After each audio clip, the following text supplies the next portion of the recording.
How do you respond to the notion or the argument that we've been a kleptocracy for a while? Effectively, isn't Trump doing what everyone's been doing, but he's not doing it for small ball? The Democrats do it for hundreds of thousands, and he's doing it for billions.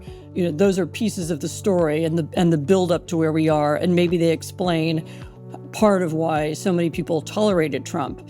But again, I don't think there's an example of any politician using office while in office to become a multi-billionaire. And I don't think it's just a matter of numbers. I think it's a completely different attitude.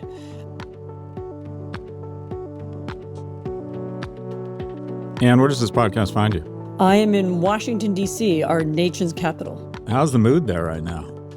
A little paranoid, a little stressed. I mean, it depends a little bit on who you are, but I have a next door neighbor who works for the Department of Education. I know lots of people who worked for HHS. I know plenty of people who worked for USAID, and all of them are watching things they've worked on all of their lives be destroyed. So it's a tough moment. You recently wrote a piece for The Atlantic arguing that under Trump, the U.S. is sliding towards kleptocracy, a system where leaders use political powers for financial gain. Before we get into the specifics, can you help ground us? What exactly is a kleptocracy, and how is it different from other forms of autocracy or corruption?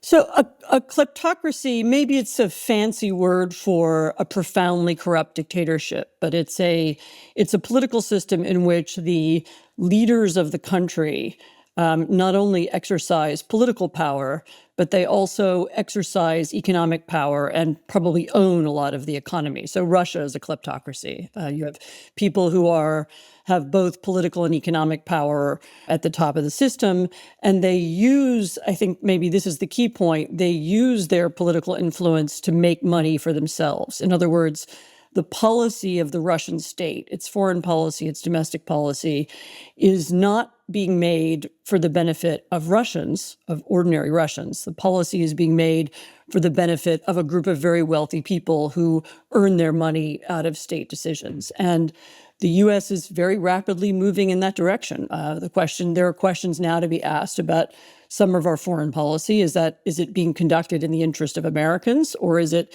being conducted in the interest of Trump, maybe his family, maybe the business community around him? We've had presidents before who were incompetent or who made mistakes or whose foreign policies failed in various different ways.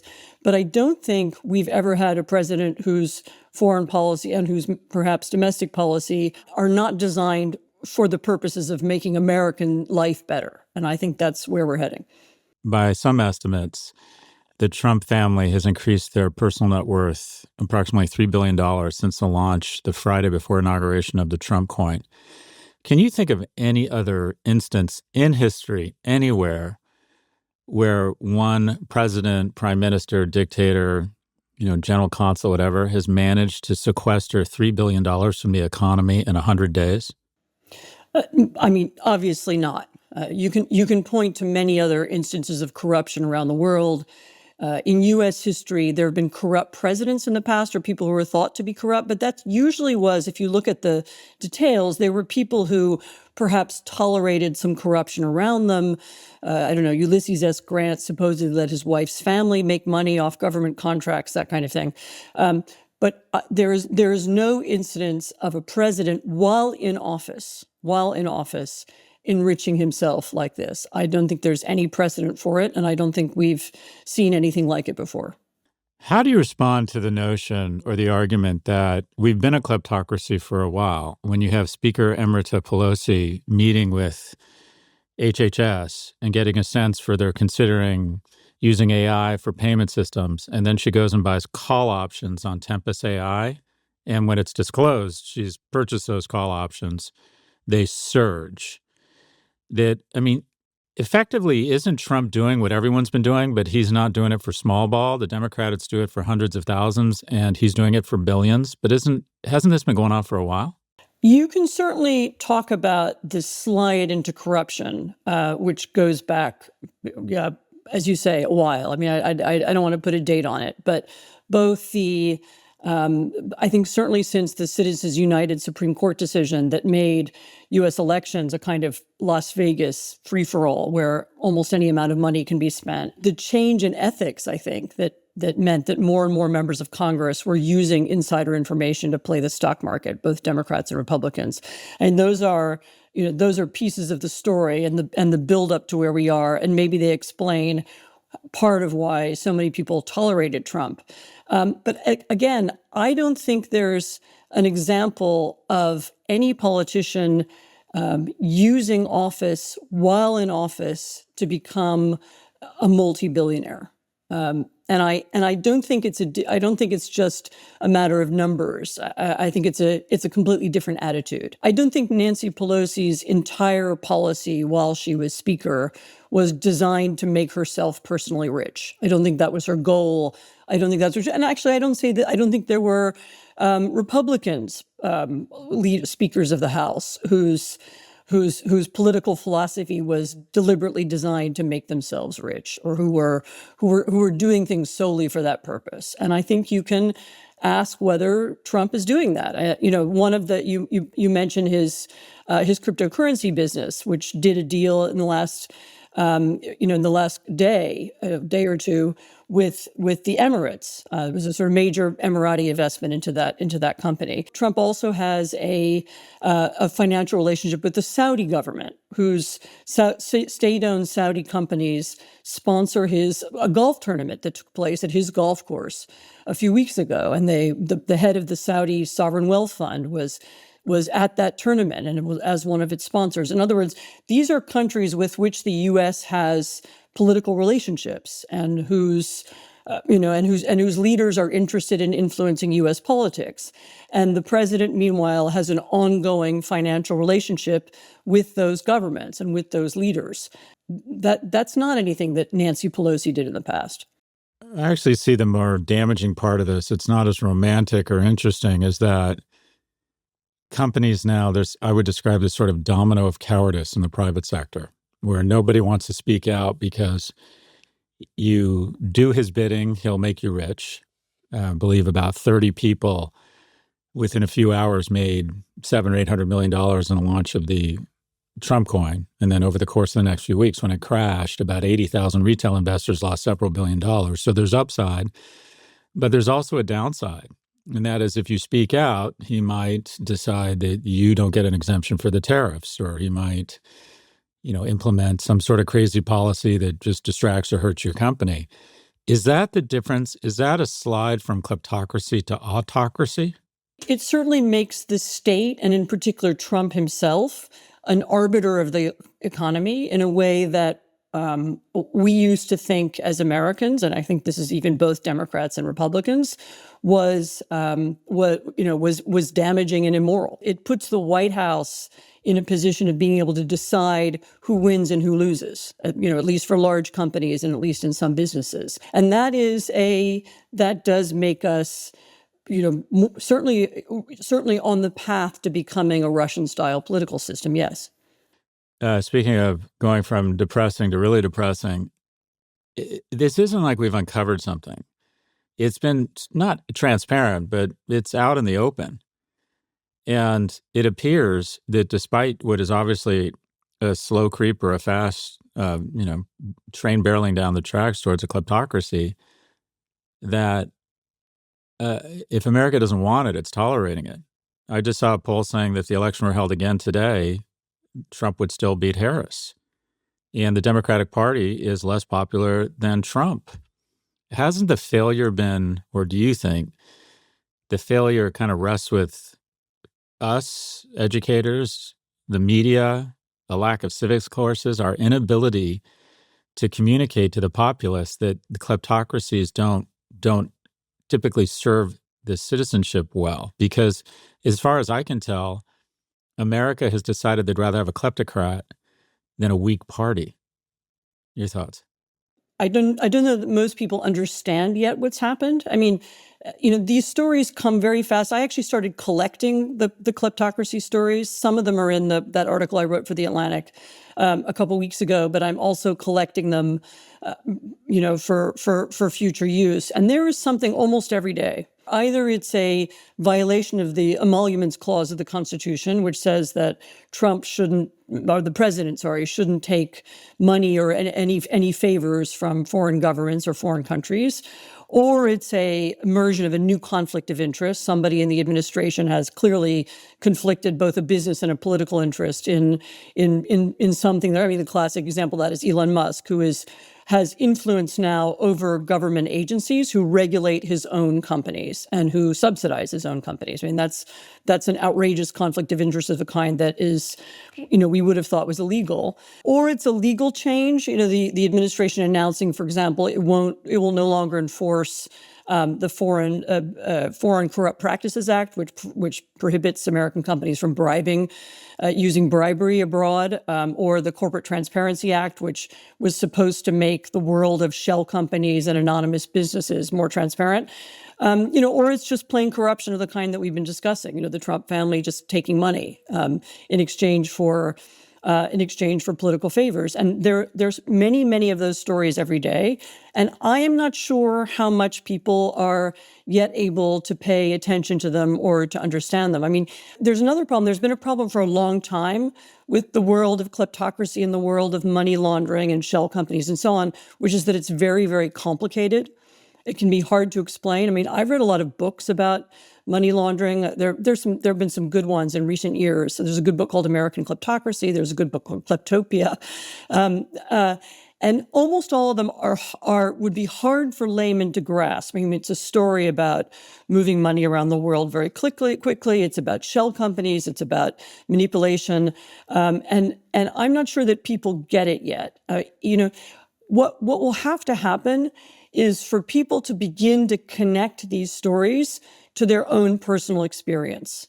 When they understand that they are poor because the Trump family is rich. And this is something, when you look at anti-corruption campaigns around the world, this is the moment when they succeed. So, I mean, the most famous example of this is Alexei Navalny's campaign in Russia. So this was the great Russian dissident who died in a Russian prison some months ago, and he was the most successful campaigner against Vladimir Putin, and he did so by talking about theft and by talking about corruption, and also by talking about how bad the roads are in Russia and how bad the hospitals are and how underpaid the doctors are. And he made the case that there was a connection between these things, and people understood him. He made these spectacular, they were documentaries, really. I was going to say videos, but they were long. They were an hour or 2 hours. And he would sketch out these elaborate schemes that the president was carrying out, or the president's entourage. And he would show that sometimes they were funny. They used video, they used drone footage, but they also showed the connection between that world and the world of ordinary Russians. And that is the link that the Democratic Party will have to make, and that I hope journalists who cover this stuff will also begin to make. It's not enough to talk about crypto or schemes or fraud. That's something that I don't think people get. But when you explain, as I said, that they are doing this in order to benefit themselves and not you, and that the policy of the United States, whether it's the foreign policy or the domestic policy or the economic policy, is being twisted and manipulated to benefit them and not ordinary Americans, then I think you'll begin to get some political leverage from this. So there's so many autocracies to think about, and the thing that feels even more differentiated with this administration is, okay, there's other kleptocracies, but kakistocracy. And that is, I would argue that Putin and Xi have competent people around them. And I don't think that's the case here. Any thoughts on what I think could be fairly described as a kakistocracy now in the United States? Do you do much thinking or writing about this topic? I don't think I've ever used the word kakistocracy in my writing, but maybe I've addressed the idea, which is that it's the rule of the worst people, or of the least competent. I mean, there is something there is something about who Trump attracts to his orbit and what kind of people want to work with him and be around him. And almost anybody who has real character, who has any ideals, who has any commitment to truth-telling, to evidence, to even just to reality itself, to the world of real facts, is almost immediately made uncomfortable in the presence of Donald Trump, because Donald Trump is somebody who's constantly seeking to shape reality to his own benefit, to change the facts, to tell a story or make up a myth, and who's perfectly capable of being totally inconsistent from one day to the next, or even from 1 hour to the next. I mean, the tariff story.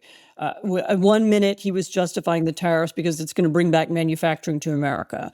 Another minute he was justifying them a few minutes later on the grounds that he was going to do great deals with countries. But if you're going to do deals and lift tariffs, then that's not going to bring back manufacturing to America. But he feels no need to be consistent, and he feels no need to be accurate. And so anybody who does, anyone who cares about telling the truth or about presenting accurate vision of the world, or who cares about making policy based on reality and not on this fiction that Trump promotes, is uncomfortable. And that means that all the people around him are simply manipulable and they're willing to just do whatever he says, or they're people who have made a kind of moral sacrifice, who are doing something they know to be wrong. And sometimes you can see it on their faces. I mean, I think this was the core problem that Mike Waltz had, actually. The reason why he didn't fit into Trump's inner circle wasn't just because he put my editor, Jeffrey Goldberg, on a Signal chat. It was also because he, at least in the past, had an attachment to a certain ideas about foreign policy, a certain belief of America, what role it should play in the world. And he was just unable to lie convincingly on behalf of Trump when that violated his own his own morality or his own sense of the world. And he just couldn't be around Trump any longer. And of course, that happened repeatedly in Trump's first term. And in his second term, these are people who are self-selected. They're people who know what kind of person Trump is, who want to be there anyway. And so, as we used to say about Polish communists, for listeners who don't know, I lived part of the time in Poland, either they're liars or they're stupid. I mean, either they go along with it because they don't know better, or they go along with it but know it to be wrong. So let's move to potential solutions. And granted, this is a naive take, but my sense is the only way to step back from a kleptocracy is fairly swift punishment that sends a very strong signal that this won't be tolerated. And I don't know if America's capable of that. So one, do you agree that it's hard to pull back from it without pretty swift punitive action, imprisoning people or worse? Or more generally, how have you seen large economies that claim to be democratic walk back from this type of kleptocracy or autocracy? The country that I know best that is trying to move back is actually Poland. Poland had an autocratic populist government in power from 2015 to 2023. And one of the features of that government, like all autocratic populist government, is that it became very corrupt. The scale was different. This is Poland, not the United States. They were bound by the rules of the European Union, and so that this, as I said, it wasn't the stunning theft that we're seeing take place inside the United States. Nevertheless, there was a lot of money stolen in effect from the state and put into people's pockets. There was then an election which was unfair, but yet the opposition was able to win, partly by putting together a broad coalition, sort of center-right, center-left liberal coalition. And now they are seeking to prosecute the previous government and hold them to account. And it is indeed very difficult. It's very difficult partly because the judiciary was changed and manipulated by the previous government. So that's part of the story. It's partly difficult because the president, although this may change in a few weeks, is still from the previous government. And he's been blocking a lot. He's able to pardon people, actually, and block a lot of the changes. Even mobilizing the prosecutors, mobilizing the state to go after in a fair and systematic and legal way is pretty difficult. I mean, I think actually Poland is a lesson of how once you destroy things and once you destroy particularly the ethos of government. Once you've kicked out of government all the people who are there for idealistic reasons, who don't mind working for less money because they think they're doing something on behalf of Americans, and once you've replaced a lot of those civil servants with loyalists, it's very hard to find new ones. And that's a related piece of the story I'm worried about in the U.S., that once you have kicked out everyone who works for the American government because they love America, and instead have people who work for the American government because they think they might make money doing it corruptly, or because they're loyal not to America but to Donald Trump, you'll find in later years that the government lacks capacity to do things. That the people who should be there to fix problems or to manage risks aren't there anymore. So it's a long walk backwards. I mean, in our case, there are really three ways in which this could be stopped. Actually, the simplest way would be for, I don't know what it is, 3 or 4 Republican senators and a handful, 6 or 7 members of the House to decide they want to stop it, to join with the Democrats, to elect, an independent or a bipartisan speaker and a bipartisan leader of the Senate, and begin to certainly they could end this fake emergency decree that Trump is using to impose these tariffs. They could certainly begin to conduct investigations into what's going on. I mean, it's Congress that has the investigative power to do this, but right now we don't have a majority in Congress that's able to do that. So that's actually the fastest thing that could happen. The second way it could happen is that voters decide at the next election, which is still many months from now, but they could decide to hand Congress to the opposition political party to enable them to conduct this and enable them to do it. But that would require a really decisive vote from a lot of people, including in red states, because moving the Senate is not so easy. And then finally we would need the courts to begin to respond. Perhaps this would have to probably happen via lawsuits to begin to demand some kind of change. I mean, of course, the tragedy is that the bodies in our system who are supposed to investigate federal corruption are the Department of Justice and the FBI. And those are controlled by Trump, so they're not available to us right now as tools to do that. But maybe we would now have to wait for a future president, unless, of course, this president was impeached. We'll be right back after the break.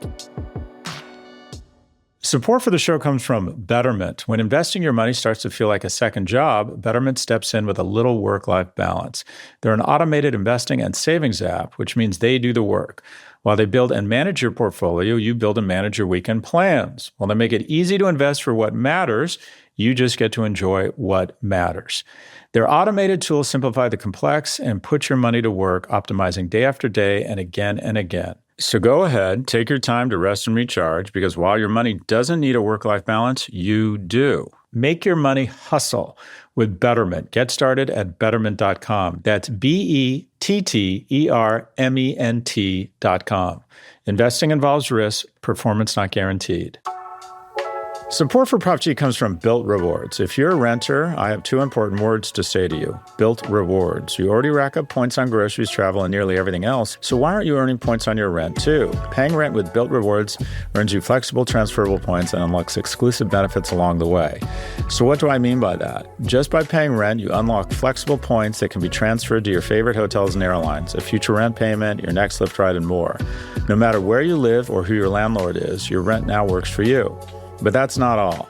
With Built, you gain access to exclusive neighborhood benefits in your city. Built's neighborhood benefits are things like extra points or dining out, complimentary post-workout shakes, free mats or towels at your favorite fitness studios, and unique experiences that are only available to Built members.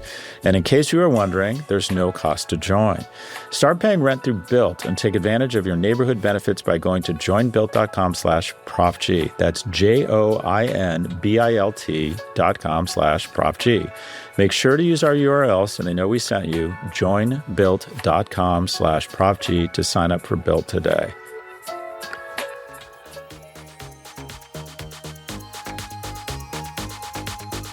My understanding is that in leading up to World War II that the private sector in Germany basically did sort of a deal or several deals with Hitler that said, you bust our trade unions, you financially favor us, and we'll support you. And then it kind of spun out of control, so to speak, and it got to a point where they were powerless to do anything about it.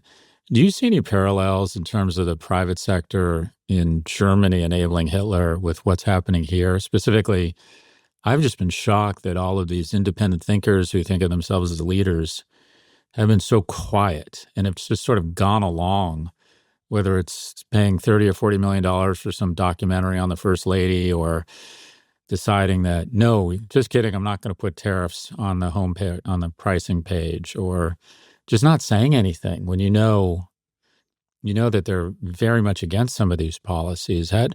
What's your observation around the private sector in America right now as it relates to this, and any historical references? So I'm always reluctant to compare America to Nazi Germany, because then all anybody can think about is how Nazi Germany ended. And I don't feel like there's going to be a Holocaust here very soon. So it always creates the wrong image. It also creates an image of dictatorship that's wrong. When people think of Nazis, they think of stormtroopers and people goose-stepping through the streets, and that's what authoritarianism looks like. And of course, in the modern world, that's often not what it looks like. Democracies end nowadays usually because they are a democratic elected leader slowly takes over the institutions of the state, or it's a thud, not quickly. A boom now, right? Yeah, and it can take some time, and it can be very smooth, and it doesn't necessarily involve violence. And so that's the way democracies fail. If you look at Hungary, if you look at Turkey, if you look at Venezuela, if you look at what almost happened in Poland but wasn't completed, that's not there isn't mass violence or street violence of the kind we see. So that's why I don't like the comparison. However, having said that, you are right that there are multiple instances of company heads, business people, in Nazi Germany, in other autocracies, thinking that they can do a deal or they can benefit from the system and that they won't eventually suffer. And there are also multiple instances of them ultimately suffering. I mean, of course, the German economy, the stock market went up and up and up, I think until Stalingrad or at some turning point of the war. And then it collapsed, never to recover. And many businesses were destroyed and people's lives were ruined. I mean, that's an extreme example. But even if you look at Hungary, lots of business people who thought at first, Orban was talking, talking the talk of free markets, and he was somebody who was going to be friendly to them. I mean, they too slowly lost control of their companies as the Hungarian state played a bigger and bigger role, somewhat like Trump wants to do, in deciding essentially who got rich and who didn't, in making the rules of the system so that they would benefit a particular group of companies who are close to him. In his case, it's his son-in-law who became very rich rather than his sons. And a couple of his childhood friends. And eventually, I mean, I know a Hungarian businessman who wound up leaving the country. I mean, he eventually sold his businesses in the country. He moved away. He was he still had relatives there, so he's been rather quiet, but he understood finally that he couldn't operate anymore in a system unless he was going to have a kind of corrupt relationship with the ruling party. And I'm afraid that American businessmen, especially the big businesses, are making a huge mistake by imagining that it's going to be good for them in the long run to go along with this. Because if they cede that kind of power to the White House, if they let the White House make arbitrary decisions, whimsical decisions about who can do this deal and who's allowed to escape the tariffs and who can't, then first of all, it's bad for the economy in the long term, and the insecurity and the volatility will be bad for everybody's business. But also, at some point, they could very well end up on the wrong side of that deal, as the wind moves in the other direction, and as others become favored. There's almost every case that I've mentioned, the sooner or later the economic decline catches up. I mean, Hungary is a great example. It's a country that was in the early 1990s, which is when I first started going there, it was the kind of gem of Central Europe. They started privatization early in the 1980s. By the time communism fell, they were sort of ready for it. There were a lot of good investment opportunities. A lot of foreign companies moved into Budapest. It's an attractive city. Food was good, and it felt like it was moving upwards. But since Orban has taken over, you saw the boom continue for a while, and in recent years, you're now beginning to see this very distinct decline, so much so that Hungary, depending on which measurement used, is either the poorest country in the European Union or the second or third poorest. And it's behind in all kinds of measures of productivity, of governance, has a very poor healthcare system, poor education. It's sliding downwards. And the slide downwards is directly connected to the authoritarian system that Orban built, and of course, which many people around Trump admire. It enabled corruption. It gave too much power to the state. It gave too much power to the people around Orban to decide, to make rules and laws that benefited them and their friends. And ultimately, it was bad for everybody else. It also encouraged a lot of educated Hungarians to leave the country. I mean, they have an emigration problem. And despite all this kind of pro-family rhetoric that Orban uses, people don't seem to want to have children there. And they often leave if they can. And so it's a good indicator. I mean, almost every one of these countries, I mean, and there are more extreme examples like Venezuela, countries that lose out, where too much power goes to one person, where institutions decline, where the independent judiciary declines, where the rule of law declines. Sooner or later, there's an economic impact, and it's negative. And Jeff Bezos should know that, and everybody who runs a large company or a bank in this country should be aware of that. And they have some other options. I mean, I understand that nobody wants their company to be picked out or attacked on Truth Social, but there are ways in which they could work together, which universities could work together, law firms could work together, and companies could work together too and begin to speak collectively. And I think that might make a difference. Just for the purposes of some discussion here, just some pushback. I find that I get a lot of pushback whenever I compare the U.S. right now to 1930s Germany. He's not a genocidal maniac. Say what you will about him. Okay, granted. But I see a nation that was arguably over the last 200 years the most progressive, enlightened nation in the world. And it wasn't the U.S., it was Germany that descended into this darkness for 11 years. And what did they have? They started demonizing immigrants, they had an economic shock. They started, what do we have in the U.S.? We're essentially, in some form, it's a new form, but we are rounding up people, in a sense, and sending them to the equivalent, I won't call them concentration sites, but black sites. We have someone with extreme nationalist rhetoric who sees the world as a zero-sum game. All of our problems are because of the gains of other nations. And also, what I think is the most dangerous component that's similar to 30s Germany, we have a huge group of a population that tends to be more risk-aggressive and more prone to violence, specifically young men who are really struggling. And what I would offer a question and ask you to respond is the U.S. that much less likely to get to that very dark place in 4 years than Germany was in 1935? So again, the only reason I hesitate with the Germany comparison, as I say, is because of how it ended and because we know the end of the story. But you are right that if you look at Germany in 1933, which was the beginning of the story, you can find some parallels. And you're also right that one of the important comparisons to make is the speed with which a country can transform itself. We all have this image in our head of the United States as being on some kind of even keel. Everything has been the same for so long and it will go on being the same. But countries do experience rapid declines. They do experience rapid change. And we had it once before in our history during the Civil War. I mean, our country plunged into violence and thousands of people killed thousands of other people. I mean, I don't foresee that happening now.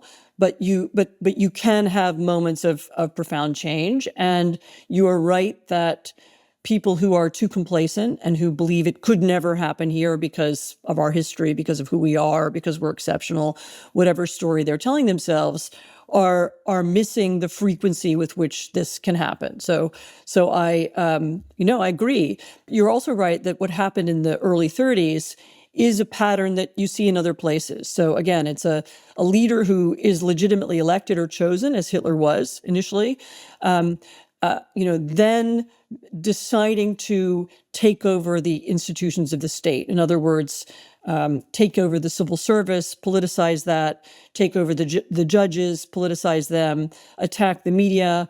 Actually, Hitler had this phrase Lügenpresse, which means lying press, which is something like fake news. The same institutions that he was attacking, and these are, of course, also the institutions that Orban attacked or that Chavez in Venezuela attacked. By the way, this doesn't have to be a right-wing, doesn't have to be a right-wing leader who does it. You can also have left-wing version as well. All these moments when you see a rapid period of decline, it's the same institutions being attacked and undermined, and that is happening here. And in that sense, your comparison is correct. Some of your writing and the writing of others is illuminated. And let's be honest, I'm a glass half empty kind of guy. I'm like always thinking about, the end of America, how it might happen. And some of the stuff I've read is to your point, made me believe that it happens not with a bang, but with just a thud or a whimper. And an example or a scenario, and I want you to respond. 2028, 4 major states refuse to certify the election and say, we don't recognize this president. And California, basically 5th largest economy in the world, starts doing trade with the Asia Pacific Rim. It's a technology-based economy, develops its own leadership, its own currency. Texas, oil and gas economy, starts its own currency, different set of values. Maybe Florida in the South and maybe the Northeast is more about finance with strong relationship with Europe. But basically, we become 4 nations the size of, France and the UK, lose all of our scale, lose a lot of our power, infighting, don't like each other, start putting up fences and borders. And America just slowly kind of fades, not to black, but fades to a much less powerful, inspiring form of black and white.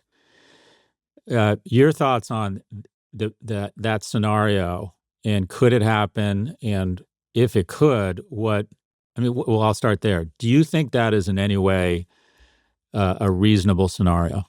I would like Americans to be open to the idea of thinking and imagining scenarios like that, precisely because of how you ended your question, because it will help us think about how and why we might want to prevent it.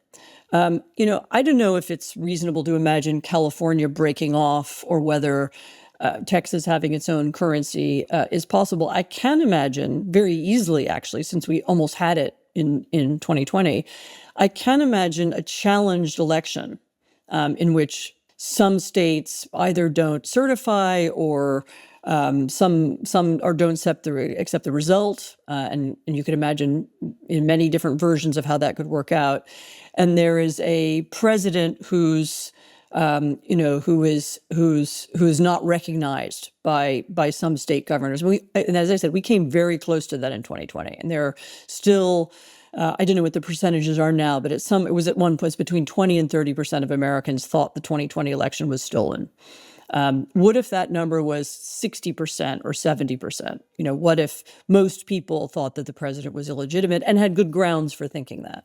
Then you have all kinds of federal institutions losing credibility and people asking whether they still need to obey the law. What happens to the FBI in those circumstances, or the Department of Justice, or the instruments that the president has to use. So a kind of radical weakening of the presidency following this period of kind of hyper power being given to the presidency is something I can easily imagine. And the fact that Donald Trump introduced into our system this profound doubt about elections means that you can now hear it on both sides, actually. I mean, you can hear, I don't know how much time you spend on social media, probably not so much, but you can see there's a piece of the left who believed the 2024 election was stolen by Elon Musk, or by Trump. And that uncertainty about results and that doubt about the system, what if that grows to a level that makes people question the legitimacy of the whole system? And that's the version that I think we could be quite close to. So yeah, and I think it's useful to imagine it. It's useful to think through scenarios because that reminds people, I think, of what's at stake. I mean, one of the things I find so frustrating is gearing up for the House races in 2026. I think I'm like a lot of Democrats, frustrated that we haven't had a more robust response, if you will. Do you have any thoughts? I'm sure you can ask for your advice on what, based on what you've seen historically, what if people do in fact think this is dangerous and bad for America, what is sort of a playbook for a more, I don't know, greater viscosity, more tensile strength response than what is happening now? First of all, in every time you see the rise of an authoritarian in any country, one of the first things that happens is that the opposition splinters, because the rules of politics have changed, sometimes in ways that people don't initially understand. And whatever was the previous opposition doesn't understand the new rules. And they fight with each other and they split into different parties. Look, a country like Iran, the political opposition, had dozens of parties who fought with each other and, for years. Russia, same story. Venezuela, until recently, also the same story. Hungary, the same story.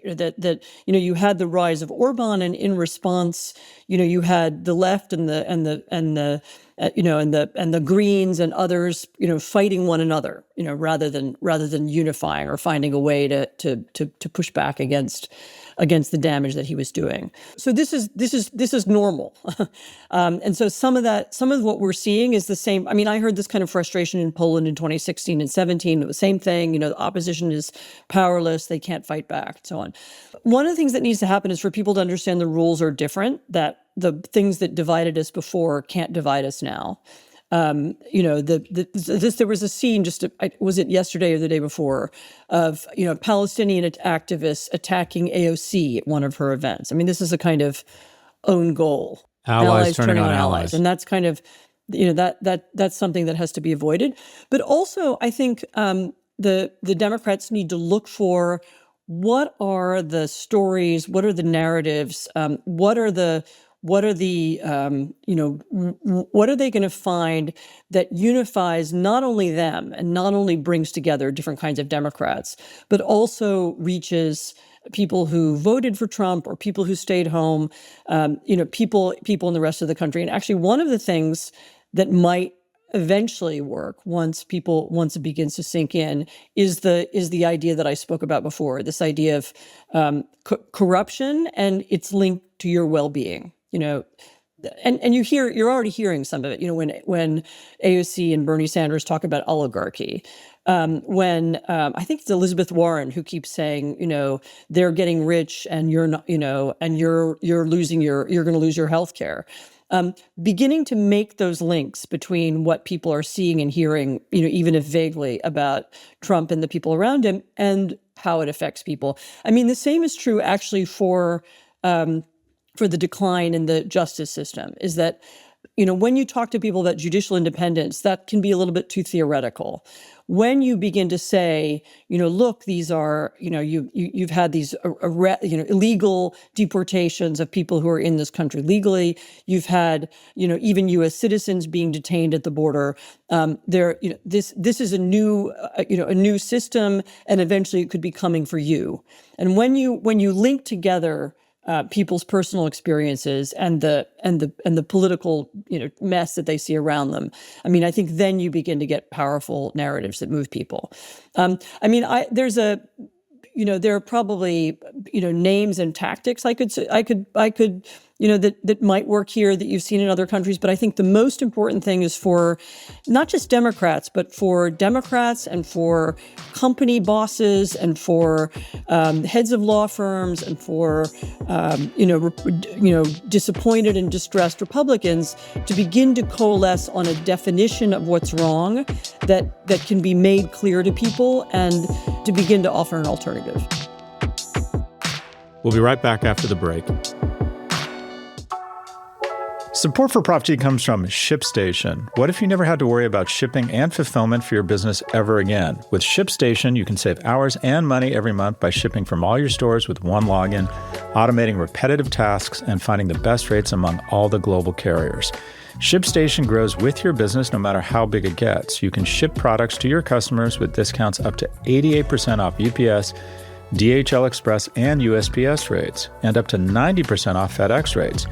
You can also seamlessly integrate with the services and selling channels you already use. You can deliver a better customer experience with industry-leading scalable features that help ensure accuracy and get shipments out the door faster.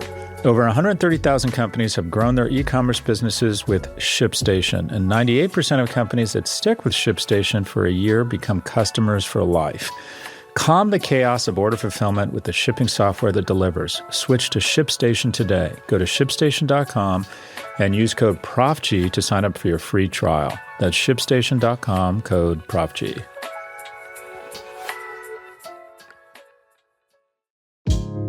Support for the show comes from Virgin Atlantic. Let's talk about flying. I do it, you do it, we all do it, but it really comes down to how we do it.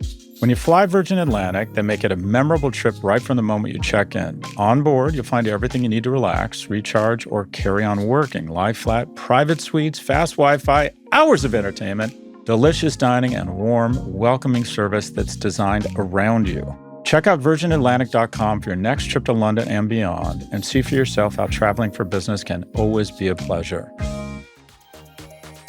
We're back with more from Anne Applebaum. I just want to move to the business of Anne Applebaum.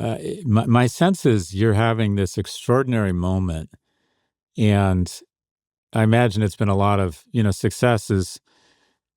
I love the statement, after working my ass off for 30 years, I'm an overnight success. I see you everywhere. And by the way, I think it's wonderful. How are you, I don't want to say taking advantage of it, but how do you think about this moment for you? And how do you try and get your message out there? Are you trying to write more, get better at social media, trying to hire people to manage your social media? Tell me about Anne Applebaum Inc. How do you manage to scale your message such that it can have as much impact as it can, given this, quite frankly, this moment in time where your work has real resonance? So I'm not sure that I think about myself as a business that needs to be managed, but and for better or for worse. I mean, I think it is. It's fair to say that I have changed some of what I do. So I did spend, the 90s and 2000s and into the 2010s. A lot of what I was doing was writing history books. I wrote histories of the Soviet Gulag, of the Ukrainian famine, and so on. And it was really, for me, that there was a big turning point in 2015 when, first in Poland and in Hungary, and then in the UK and the US, I saw, I suddenly realized that I was watching a very big change. There was an intellectual shift going on around me. I was an anti-communist, and I knew a lot of conservatives, and a lot of my friends were in the conservative world. And I saw this conservative world begin to split, and part of it begin to radicalize. And then I wrote a book about that, and then I wrote another short book. And you are right that I do now think more about how to find ways of telling the stories that I studied and telling describing the bad ends that I know from history, and warning Americans not to go down those roads. And I don't know. I'm not sure that I do it systematically or well, but I do it through. I talk a lot more than I used to. I mean, I do podcasts. I didn't used to do any television, partly because I didn't want to, and now I do it if you ask me, if I have time. I understand that there are different ways to reach people. That not everybody's going to read my 500-page history of the Gulag, and so if I have to talk about what a concentration camp is, which, by the way, those concentration camps in in El Salvador are That's what they are.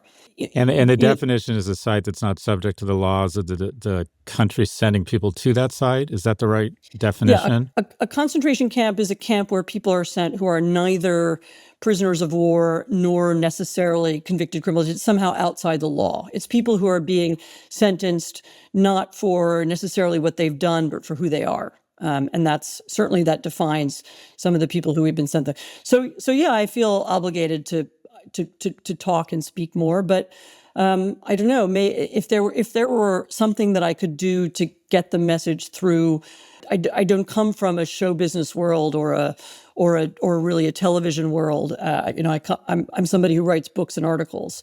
So figuring out how to make what I studied and what I do, how to make it clear and simple and to transmit it in a way that people understand. I mean, that I do spend time thinking about how to do that. I guess that's the best way to put it.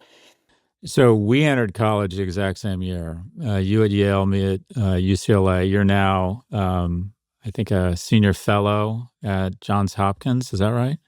Yeah, there's something called the Agora Institute there, and I'm fellow there. I'm curious.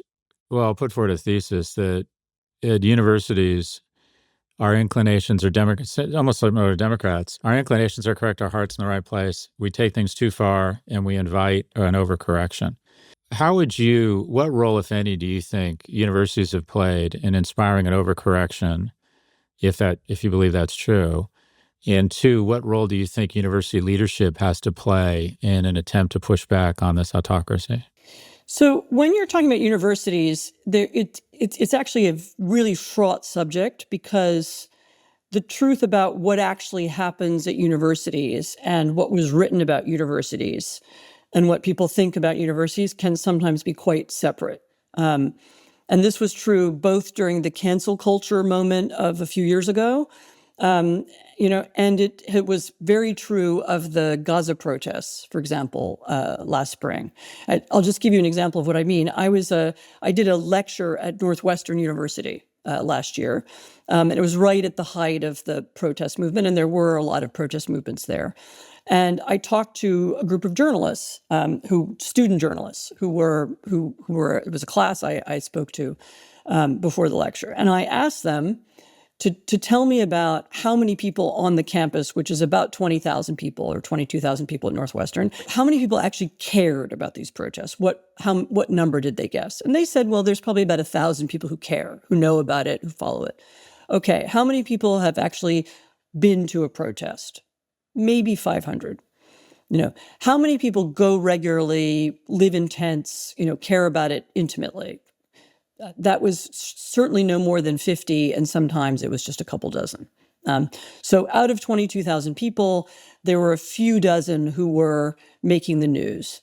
Then we started talking about the slogans that were used at the protests. And these were kids. I mean, they were sort of in their early 20s. They'd never done journalism before. They were editors and they worked on the student newspaper. And one of them said to me, the thing that had been most shocking for him was to learn that every time, whatever was the most extreme slogan, whether it was anti-Semitic or anti-Muslim, whatever was the most extreme thing, if someone took a picture of that on a given day, that slogan was the one that would be in the Chicago Tribune the next morning.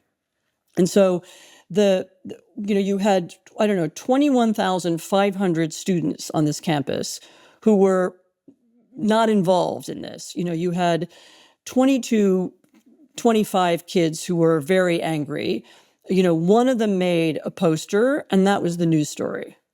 And so there were stereotypes and exaggerations about what students were up to and what they did that I think became very unfair. So I think, and it's also become the case that because of the nature of social media and the way that news spreads, one incident, one crazy person at Yale or at UCLA or at wherever, University of Colorado, can do something crazy or make a statement or disrupt a lecture or post a blog or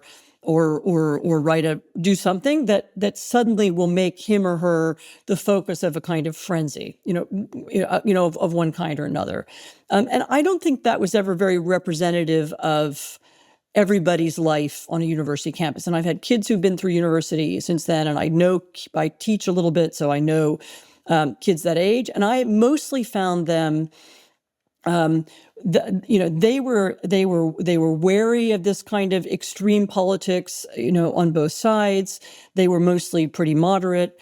Most of them were, did their homework and went to their, lacrosse matches and weren't engaged in the kind of bitter campus wars that you read about in the newspaper.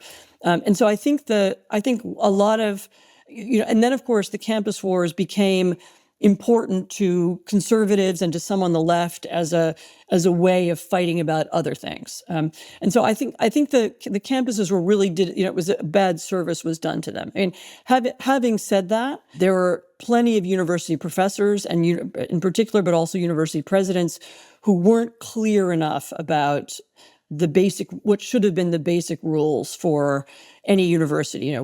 Free speech, tolerance of views, due process for people accused of things, whether they were accused of political crimes or sexual assault. The presidents and the faculty also became caught up in these various frenzies, and in some cases became afraid of. These institutions also became afraid of becoming the subject of attack. We had a long and ugly moment that actually I think we were beginning to recover from until the Trump administration came to office and decided that what it really wanted to do was destroy the universities altogether, which I do believe is their goal. I mean, I think their goal is not just about correcting some kind of lefty excesses on campus. I think they see universities, much as, again, Orban did, or indeed almost any authoritarian did. The Chinese apparently are very interested in what's going on in the U.S. because they see echoes in their own history, the Cultural Revolution. They see them as places where, people exchange ideas, where they seek for truth. They try to establish facts, whether those are scientific facts or historical facts. And those are the kinds of people who've been taught critical thinking and who've been taught to ask questions that are a problem for a president who wants people to accept his lies. This is a president who lies every day, several times a day. He lies about the price of gas. He lies about his tariff policy. He lies about everything, and he doesn't want people to question him. And they want to be their movement to be accepted and not questioned. And they see universities as the source of a kind of, it's not even a political opposition, it's the source of intellectual and moral opposition. And I think that's why they want to destroy them. So although there was a case for university presidents to be braver, for university faculty to be less political, and by the way, keeping in mind that it was always a small percentage on any given campus, and certainly when looked at the thousands of universities across the country, there was certainly that you could make that case. But it seems to me that what's happening now isn't even an overcorrection. It's a different project. It's a much more extreme project. So last question. I've been shocked whenever I meet an actor, and I talk about kids, they almost universally say, I just would not want my kids to go into this industry. Would you encourage your kids to be authors or write for a magazine or be a historian? How do you think your industry is a good industry for young people to enter? So I don't think I have two kids and neither of them is interested. So I don't have to worry about it. Although it's,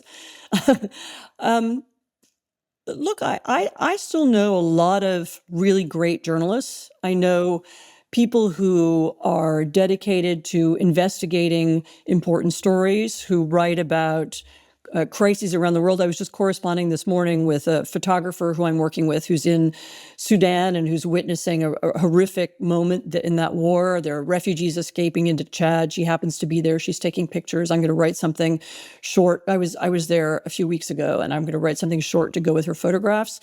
And, I see that people who are who believe in this kind of work and who want to do good work are still there, and they have interesting careers and great lives. I mean, you don't become super wealthy and you don't necessarily become super famous. It depends on, maybe you get lucky or maybe you don't.